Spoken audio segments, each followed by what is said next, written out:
नमस्कार दोस्तों, आज हम आपको कार्तिक मास मातम का 25वां अध्याय सुनाते हैं। इसे ध्यान से सुनिएगा।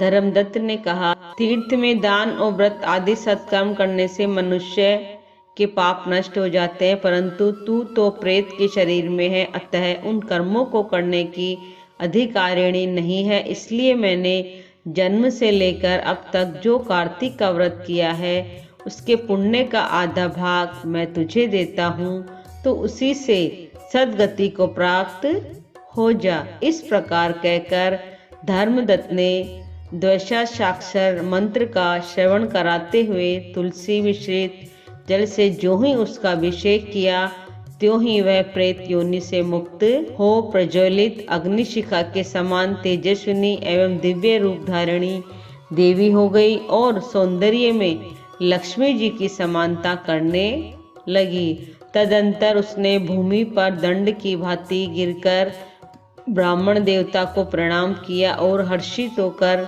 गदगद वाणी में कहा, हे द्विजश्रेष्ठ, आपके प्रसाद से आज मैं इस नरक से छुटकारा पा गई। मैं तो पाप के समुद्र में डूब रही थी और आप मेरे लिए नौका के समान हो गए। वह इस प्रकार ब्राह्मण से कह रही थी कि आकाश से एक दिव्य विमान उतरता दिखाई दिया। वह अत्यंत प्रकाशमान एवं विष्णुधारी पार्षदों से युक्त था। विमान के द्वार पर खड़े हुए पुण्यशील और सुशील ने उस देवी को उठाकर श्रेष्ठ विमान पर चढ़ा दिया। तब धर्मदत्त ने बड़े आश्चर्य के साथ उस विमान को देखा और विष्णु रूपधारी पार्षदों को देखकर साष्टांग प्रणाम किया। पुण्यशील और सुशील ने प्रणाम करने वाले ब्राह्मण को उठाया और उसकी सराहना करते हुए कहा, हे द्विज श्रेष्ठ, तुम्हें साधुवाद है, क्योंकि तुम सदैव भगवान विष्णु के भजन में तत्पर रहते हो, दीनों पर दया करते हो, सर्वज्ञ हो तथा विष्णु के व्रत का पालन करते हो।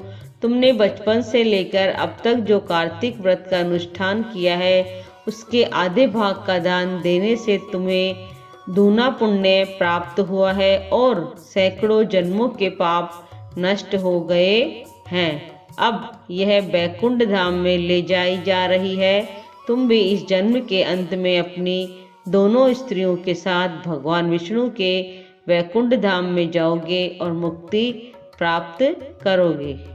धर्मदत्त, जिन्होंने तुम्हारे समान भक्ति पूर्वक भगवान विष्णु की आराधना की है, वे धन्य है और कृतज्ञ है। इस संसार में उन्हीं का जन्म सफल है।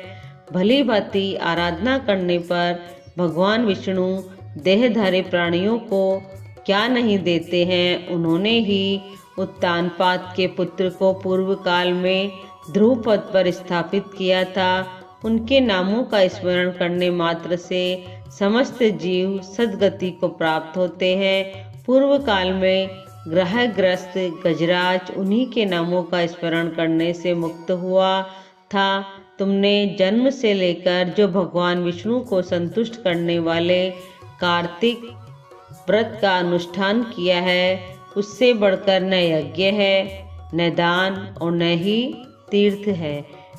विप्रवर, तुम धन्य हो, क्योंकि तुम्हें सद्गुरु भगवान विष्णु को प्रसन्न करने वाला कार्तिक व्रत किया है, जिसके आधे भाग के फल को पाकर यह स्त्री हमारे साथ भगवान लोक में जा रही है।